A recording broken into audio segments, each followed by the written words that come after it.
ये देख लीजिए, ये लंदन है, आप देख पा रहे हैं, मेरे पीछे दिखाइए, ये ममता दीदी का लंदन है जिसको कि उन्होंने बनाया है और बहुत मेहनत की है इस लंदन को बनाने में। तो यहाँ की आवाम जो है पीछे मेरे आप देख रहे होंगे, जिनको ना किसी किस्म की फैसिलिटीज़ अवेलेबल है, ना किसी किस्म का उनको सुविधा दिया गया, कुछ भी नहीं है, बस सिर्फ जुमलेबाजी है मोदी सरकार की तरफ से और कुछ भी। अभी तक तो आप सिटिंग MP थी ना भाई, आपने क्या किया है लोगों के लिए, मुस्लिम मुआशरे के लिए क्या किया है, अल्पसंख्यकों के लिए क्या किया? वो समझ रही हैं कि लोगों को एक लॉलीपॉप चटा करके उन्होंने रखा हुआ है छोटी छोटी स्कीम के वजह से, तो ये स्कीम्स वो हमेशा देती रहेंगी और लोग वो स्कीम पा करके वो खुश। अच्छे एजुकेशन दीजिए, एजुकेशन सिस्टम को मजबूत बनाइए ताकि जो हमारा यूथ है हिंदुस्तान का वो पढ़ लिख करके आगे जाए और उस 1000 को 1 लाख में कन्वर्ट कर सके, ताकि वो खुद अपने पास भी कुछ रखे और लोगों की बाकी लोगों की मदद भी कर सके। हम सत्ता के लिए फील्ड में नहीं है, हम लोगों की मदद करने के लिए फील्ड में है और उनका जो हक उनको मिलना चाहिए वो पहुंचाने के लिए हम फील्ड में हैं। रिस्पांस तो अच्छा है और हम लोग यहाँ का एक जायज़ा भी लेने आए हैं, साथ में कैंपेन भी कर रहे हैं कि यहाँ पे क्या दुश्वारियाँ हैं और लोगों को किस चीज़ की सहूलत मिलनी चाहिए। तो हम लोग अभी तक यही देख पाए हैं कि यहाँ पर बाकी मुसलमान एरिया के बनिस्बत वही सूरत हाल है जो हर मुस्लिम एरिया में रहते हैं। गंदगी भी वैसे ही है, भीड़ भाड़ भी वैसे ही है और दूसरी सहूलियात ज़िंदगी उनको नहीं है। यहाँ बच्चों को अच्छी तालीम का कोई इंतज़ाम नहीं है, हेल्थ फैसिलिटीज़ नहीं है। तो इन सब सेक्टर में, हेल्थ सेक्टर में और एजुकेशन सेक्टर में बहुत ज़्यादा काम करने की ज़रूरत है। देखिए, वो अवेयर नहीं है अपने हुकूक से, तो उनको हम अवेयरनेस उनमें लाना चाह रहे हैं और उनको जगाना चाह रहे हैं, जिनको कि हमेशा के लिए एक गोली खिला करके सुला दिया गया है, जो अपने हुकूक के लिए कुछ न बोलना चाह रहे हैं और न कुछ समझना चाह रहे हैं। तो ऐसे कौम को हम जगाने की कोशिश कर रहे हैं और उनको बताने की कोशिश कर रहे हैं कि जो आपका हक है उससे आपको महरूम रखा गया है। तो आपको अब जागने की ज़रूरत है और अपने हक को हासिल करने के लिए आपको सवाल करने की ज़रूरत है मौजूदा गवर्नमेंट से कि उसने आपके लिए अब तक क्या किया है। देखिए, ममता दीदी जो है वो कहीं ना कहीं मोदी सरकार की तरह से गुरूर में आ गई हैं। उनको ऐसा लगता है कि वो सारी फैसिलिटीज़ उनका बरकरार रहेगा, लेकिन कुरान और गीता और बाइबल ख़त्म हो जाएंगे। तो ये जो धार्मिक जो इस तरह की बयानबाजी है या लोगों के सेंटिमेंट पे वो जिस तरीके से हमला कर रही हैं, वो साफ तरीके से ये साबित करता है कि ममता सरकार भी कहीं ना कहीं तानाशाह हो गई है और इस सरकार को अब बदलने की बहुत ज़रूरत है। देखिए, अगेन वही बातें आ जाती हैं कि गुरूर, आपने काम कुछ भी नहीं किया, विकास के नाम पे लोगों को चूना लगाया और 5 साल में आप आकर के, अभी तक तो आप सिटिंग MP थी ना भाई, आपने क्या किया है लोगों के लिए, मुस्लिम मुआशरे के लिए क्या किया है, अल्पसंख्यकों के लिए क्या किया है। तो ये जब तक लोग नहीं जानेंगे या पूछना नहीं चाहेंगे तब तक लोगों के हालात नहीं बदलेंगे। वो समझ रही हैं कि लोगों को एक लॉलीपॉप चटा करके उन्होंने रखा हुआ है छोटी छोटी स्कीम के वजह से, तो ये स्कीम्स वो हमेशा देती रहेंगी और लोग वो स्कीम पा करके वो खुश रहेंगे। जबकि एजुकेशन सेक्टर हमारा जब मजबूत होगा, लोग कह रहे हैं कि 1000 रुपये ममता दीदी दे रही हैं, तो वो हमारे लिए बहुत है। देखिए, मैं कहना चाह रही हूँ कि ये छोटी छोटी जो स्कीम है ना, वो बहुत ज़्यादा खतरनाक है। आप अच्छे एजुकेशन दीजिए, एजुकेशन सिस्टम को मजबूत बनाइए ताकि जो हमारा यूथ है हिंदुस्तान का वो पढ़ लिख करके आगे जाए और उस 1000 को 1 लाख में कन्वर्ट कर सके, ताकि वो खुद अपने पास भी कुछ रखे और लोगों की बाकी लोगों की मदद भी कर सके। तो इस तरीके का एजुकेशन फैसिलिटीज़ यहाँ पे लाने की ज़रूरत है, जो कि हरगिज़ नहीं है। एजुकेशन फैसिलिटीज़ को बिल्कुल तोड़ मरोड़ कर रख दिया गया है ताकि बच्चे जो हैं उनको अच्छी एजुकेशन ना मिले और वो ज़िंदगी भर गुलामी करते रहे। ये देख लीजिए, ये लंदन है, आप देख पा रहे हैं, मेरे पीछे दिखाइए, ये ममता दीदी का लंदन है जिसको कि उन्होंने बनाया है और बहुत मेहनत की है इस लंदन को बनाने में। तो यहाँ की आवाम जो है पीछे मेरे आप देख रहे होंगे, जिनको ना किसी किस्म की फैसिलिटीज़ अवेलेबल है, ना किसी किस्म का उनको सुविधा दिया गया, कुछ भी नहीं है, बस सिर्फ जुमलेबाजी है मोदी सरकार की तरफ से और कुछ भी नहीं। देखिए, जनता के बीच में हम हमेशा से हैं, पहले से भी SDPI फील्ड वर्क कर रही है। आप देखेंगे SDPI का इतिहास आप देख लीजिए, जहाँ पर भी सैलाब आता है वहाँ पे SDPI लोगों की मदद के लिए जाती है, जहाँ पे आग लगता है या जहाँ पे जलजला आता है SDPI लोगों के लिए खड़ी रहती है। यहाँ तक कि कोविड-19 में SDPI ने डोर टू डोर जाकर के लोगों की मदद की है, जहाँ पे अपने लोगों का साथ नहीं दे रहे थे और हर आदमी लॉकडाउन में परेशान था। वहाँ पे SDPI ने लोगों के घर में जाकर के राहत सामग्री पहुँचाई है, यहाँ तक कि उनके कचरे को भी उठा करके घर से बाहर फेंका है। तो ये है SDPI का फील्ड वर्क। हम सत्ता के लिए फील्ड में नहीं है, हम लोगों की मदद करने के लिए फील्ड में है और उनका जो हक उनको मिलना चाहिए वो पहुँचाने के लिए हम फील्ड में हैं। देखिए, अगर आफत का हमें खौफ होता तो शायद इस फील्ड में हम नहीं आते। हमें खौफ सिर्फ एक खुदा का है और उसकी रज़ा के लिए हम काम कर रहे हैं। उसके जो बंदे हैं दुनिया में, वो चाहे भी किसी भी मजहब के, किसी भी धर्म से ताल्लुक़ रखते हो, हर एक दबे कुचलों की आवाज़ जो है वो SDPI है और सभी के लिए हम आवाज़ उठाएंगे और सभी के हुकूक को बरकरार रखने के लिए हम काम करेंगे।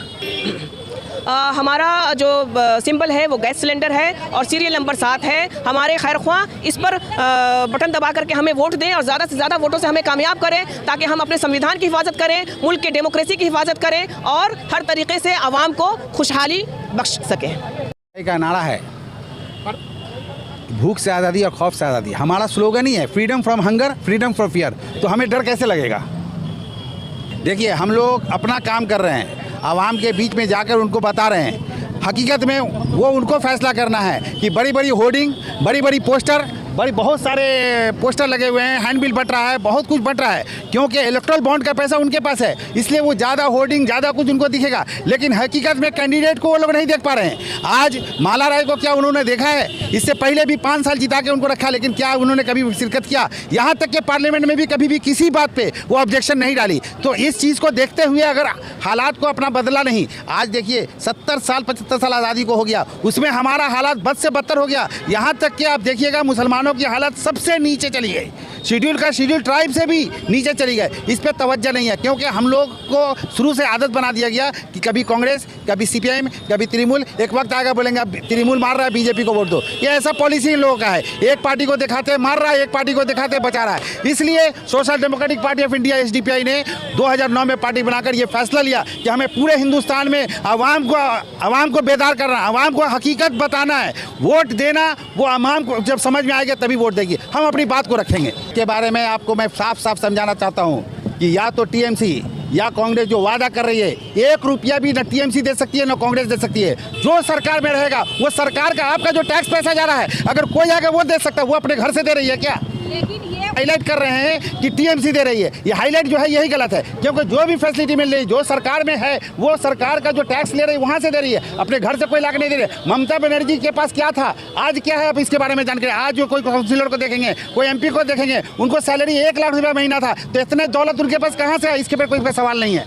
अब हालत बद से बदतर डे बाय डे हो रहा है, लेकिन जो हुकूमत में आ रहे हैं उनकी हालत बदल रही। कैसे बदल रही? आज सबसे ज़्यादा पैसा पॉलिटिकल पार्टी में बीजेपी के पास है, कैसे आया?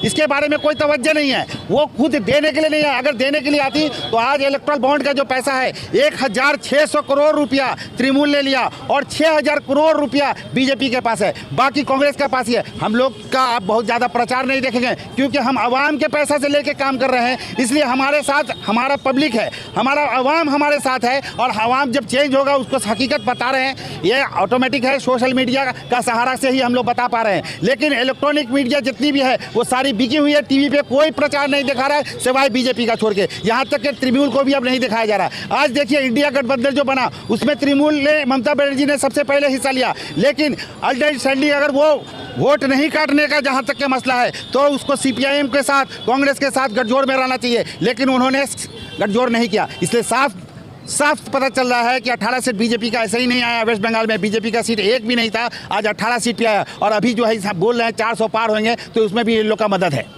नहीं आप बोलो, थोड़ा बोल दो। आप जो बोल रहे हैं कि हमने अगर सीट जीत गए तो उसके बाद क्या करेंगे, हमारे जो आज 5 साल में माला राय ने नहीं किया, पार्लियामेंट में जो आवाज़ नहीं उठाया, जो भी एनआरसी आया, सी आया, औरत को हिजाब का आया, ट्रिपल तलाक का आया, उस पर कोई आवाज़ नहीं रहा, वहाँ हम आवाज़ उठा सकेंगे। ये हमारा मेन मकसद है, क्योंकि सरकार जो है एमपी जीत के पार्लियामेंट में जाएगी और वहाँ पे लॉ पास होती है, उस लॉ पास में जो लॉ गलत है उस पर रुकावट डालना, जो कॉन्स्टिट्यूशन के खिलाफ जो लॉ पास हो रहा है उसको हम लोग रोकने के लिए आवाज़ उठाएंगे। 1 वोट से क्या हो जाएगा? देखिए 1 वोट से हमारा आवाज़ लाइफ टाइम तक आएगा, क्योंकि जब भी आप खोल के देखेंगे न्यूज़ में कि ये पार्टी ने इस बात के लिए आवाज़ उठाई, मुस्तकबिल बदलने के लिए आवाम को उतरना पड़ेगा। आवाम जब तक नहीं उतरती है तब तक कोई चीज़ को बदलना। आप देखोगे आवाम जब एनआरसी के लिए सड़क पर उतरी तो आज सरकार को रोकना पड़ गया, लेकिन उस वोटिंग की वजह से सरकार उसको भी इम्प्लीमेंट करने की कोशिश कर रही है, तो आवाम को भी उसमें बड़ी हिस्सा लेने पड़ेगी। आप देखे होंगे किसान आंदोलन हुई थी, किसान आंदोलन में जो कानून को लाया जा रहा था उसमें किसान आंदोलन ने सड़क पर उतरकर